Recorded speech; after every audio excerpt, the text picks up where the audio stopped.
Pemirsa, sama seperti Verdi Sambo beberapa waktu lalu jadi saksi mahkota untuk Eliezer, Ricky Rizal, dan Kuat Ma'ruf. Kali ini giliran Putri Chandrawati bersaksi untuk 3 terdakwa, Eliezer, Ricky Rizal, dan Kuat Ma'ruf. Tapi alih-alih memberi kejelasan untuk peran ketiganya, dalam persidangan hari ini pun juga digali soal kronologis kejadian, uang yang dikelola oleh Ricky Rizal dan Joshua, bahkan soal dugaan pelecehan seksual.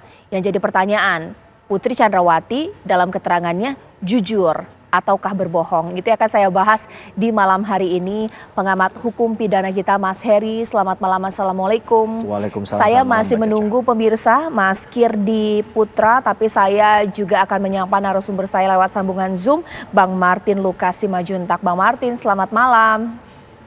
Selamat malam, Pak Caca, apa kabar? Kabar baik Bang, sehat ya Bang ya? Oke, sebelum saya ke Bang Martin, mungkin saya ke Mas Heri dulu. Sebelum kita masuk ke materi-materi, hal-hal yang memang dicecar oleh hakim, saya tuh masih penasaran Mas Heri. Kenapa ya untuk persidangan kali ini, saya berpikir bahwa persidangan ini akan tertutup. Mengingat ada konten-konten asusila yang akan dibahas dan juga dipreteli ya. Tapi ternyata tidak, hakim mengatakan terbuka, tapi untuk hal-hal yang krusial dan sensitif, nanti ada waktunya untuk tertutup. Kenapa ya? Kalau kita bicara pada prinsipnya Mbak Caca, persidangan itu harusnya terbuka untuk umum ya. Jadi hakim akan membuka sidang itu dengan bacaan sidang perkara nomor sekian itu dibuka dan dinyatakan terbuka untuk umum. Itu dalam praktiknya, tapi dalam konteks yang lain ada kekhususan atau pengecualian ya. Kalau saya tidak salah di 153 ayat 3 KUHP itu dinyatakan dalam konteks pengecualian itu untuk 2 hal. Untuk kasus yang berkaitan dengan anak, dan yang kedua adalah berkaitan dengan kesusilaan. Nah, dalam konteks kasus ini kan permintaan dari kuasa hukum kan dikaitkan dengan adanya dugaan ya, pelecehan ataupun yang sekarang disampaikan Pak FS adalah perkosaan. Jadi ini ibaratnya sesuatu yang tidak mungkin jadi katakanlah bahan untuk diperbincangkan di banyak orang, dan kemungkinan ada kekhawatiran orang itu ketika menyampaikan hal tersebut itu menjadi tidak nyaman begitu ya. Tapi yang memang menjadi tidak menjadi perdebatan lah katakan demikian ya. Itu setengah dibuka, setengahnya tadi kata Mbak Caca ditutup. Karena berarti hakim ini sebenarnya tidak yakin-yakin amat bahwa persoalan ini murni adalah persoalan tentang dugaan pelecehan ataupun perkosaan tadi. Karena kalau kembali ke dakwaan itu kan kaitannya dengan pasal 338 dan 340 KUHP.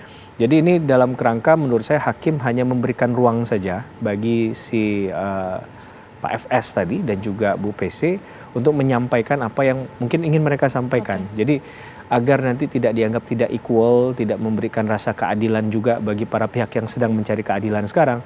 Jalan tengahnya tadi dipilih hal itu. Dan memang tadi kalau kita lihat juga tidak terlalu lama ya dari proses yang diberikan tadi. Tidak terlalu lama untuk memakan waktu sidang yang menurut saya lebih dari setengah jam tadi. Baik. Jadi dalam konteks tadi hakim hanya ya kasarnya mungkin dikatakan gugur kewajiban ya, mungkin hanya menggugurkan kewajiban untuk mengetahui hal itu. Walaupun sekali lagi ini pasti nanti jadi dapat dapat santapan bagi tim kuasa hukumnya Pak FS begitu, bahwa ada hal yang mungkin nanti dianggap tidak linier, tidak ideal, tidak equal tadi bagi masing-masing pihak untuk menyampaikan apa yang menjadi keresahan hukumnya untuk pertimbangan nanti begitu. Ya, sekarang saya minta pendapatnya Bang Martin. Bang Martin, kita mungkin akan fokus dulu ya perihal sidang terbuka dan tertutup hari ini. Kita belum masuk materi mengenai cecaran-cecaran hakim. Dari kuasa hukum, sebenarnya puas nggak sih bahwa sidang ini tidak sepenuhnya terbuka? Ada yang tertutup sebagian. Bang Martin. Ini menarik ya disampaikan oleh Dr. Heri ya, terkait pasal 153 ayat 3 Kitab Undang-Undang Hukum Acara Pidana ya, yang menyebutkan untuk keperluan pemeriksaan hakim ketua sidang membuka sidang ya dan menyatakan terbuka untuk umum. Ini kan azas peradilan pidana terbuka untuk umum, kecuali dalam perkara mengenai kesusilaan atau sistem peradilan pidana anak. Di situ yang perlu kita garis bawahi Mbak Caca adalah perkara ya, bukan materi loh. Jadi harus ada hubungannya dengan perkara. Pokok perkaranya yang diperiksa konstruksi hukumnya adalah kesusilaan. Kalau ini kan jadi terbalik ya. Kenapa saya bilang terbalik? Karena ini kasus 340, namun sudah ada para terdakwa yang tadinya tersangka sudah dicek ya, kebohongannya apakah benar-benar bohong atau setengah bohong, ternyata memang benar 100% berbohong, sehingga motifnya itu tidak dimasukkan ke dalam surat dakwaan.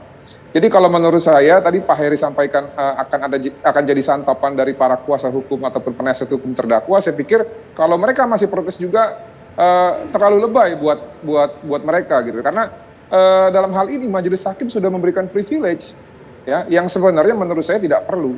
Kenapa? Karena toh juga faktanya apa yang disampaikan melalui pemeriksaan persidangan hari ini itu juga yang disampaikan oleh jubir ataupun penasihat hukum mereka di dalam tayangan pemberitaan. Seperti apa? Katanya dibanting 3 kali.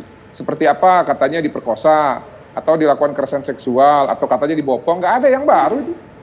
Jadi menurut saya nggak penting juga ditutup. Buka aja lah, udah presiden kita perintahkan kok, dibuka aja seterang-terangnya. Demikian, Terima kasih. Iya baik, Mas Heri, sebenarnya saya juga penasaran. Sidang kali ini menjadi unik ya, mungkin sama dengan ketika Verdi Sambo pun jadi saksi mahkota. Alih-alih mereka menjelaskan peran dari 3 terdakwa di mana mereka bersaksi, hakim justru menguliti saksi itu sendiri. Ini seperti apa? Saya sebelumnya mengatakan sepakat dulu dengan apa yang disampaikan Mbak Caca ya. Bahwa kalau kita teliti harusnya hanya memberikan kesaksian bagi ketiga orang terdakwa tadi. Tapi rasanya hakim ini menilai mungkin ada sesuatu yang memang sudah janggal dari awal dari pernyataan Pak FS atau dari pernyataan BAP yang sudah dilewati dari proses persidangan kemarin ya. Bahkan dari jawaban-jawabannya juga sebenarnya memang sudah banyak hal yang ingin dikontrakan begitu oleh hakim. Contohnya ketika uang aliran 200 juta itu kan ditanyakan kepada Ibu PC kan. Itu uangnya kemudian kemana dan untuk apa. Kemudian Ibu PC agak terbata-bata dan agak lama menjelaskan hal itu. Disampaikan juga oleh hakim, sebenarnya pertanyaan ini sudah pernah disampaikan ke Pak FS. Tapi Pak FS bilang harusnya dijawab ke Ibu PC, karena Ibu PC yang lebih mengetahui materi ini. Jadi sebenarnya sudah mulai dikontrakan di situ dari awal, sehingga hakim itu menurut saya sudah menilai ada kejanggalan. Bahkan kalau kita lihat dari jawaban-jawaban Ibu PC dari awal pun kan memang coba untuk mengcover ya banyak hal yang tidak mau dijelaskan secara tuntas begitu, sehingga hakim mulai menarik banyak pertanyaan yang ingin menggali lebih banyak hal itu. Tapi untuk beberapa poin yang saya rasa kepentingan hukumnya bisa memojokkan, sepertinya sudah dipahami oleh Ibu PC dan Pak FS. Ibu PC tidak mau menjawab pertanyaan yang misalnya berkaitan dengan uang tadi untuk apa kegunaannya dan lain sebagainya, jumlahnya berapa bahkan nggak ingat, padahal itu uang yang tiap bulan dikeluarkan. Tapi ketika ditanya oleh hakim dengan posisi duduk, ketika ada CCTV ditayangkan kemudian ada orang berkaos putih yang mungkin dimaknai itu adalah almarhum Joshua membuka pintu, hakim bilang itu kan almarhum Brigadir Joshua membuka pintu Anda. Oh enggak, saya enggak duduknya di situ, saya duduknya di belakang supir. Itu diingat detail oleh beliau. Dan benar ternyata memang posisinya keluarnya tidak di situ. Jadi saya rasa hakim juga cermat untuk menilai banyak hal dalam konteks ini. Apa yang disampaikan itu apakah memang sudah diskenariokan atau memang ini adalah pilihan yang memang dijawab sesuai dengan apa adanya. Jadi saya rasa dalam konteks ini apa yang disampaikan Ibu PC dan Pak FS ini menurut saya juga perlu ditindaklanjuti lebih jauh ya oleh hakim ya.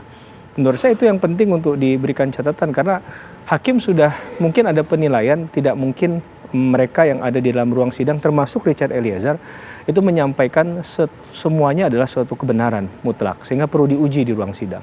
Saya rasa itu Mbak Caca. Baik, nanti sesaat lagi apa yang dikatakan Mas Heri ini menarik. Nanti saya akan berbincang dengan Mas Kirdi Putra, pengamat mikro ekspresi kita. Menarik kita bahas sebenarnya ketika Putri bersaksi di sidang hari ini.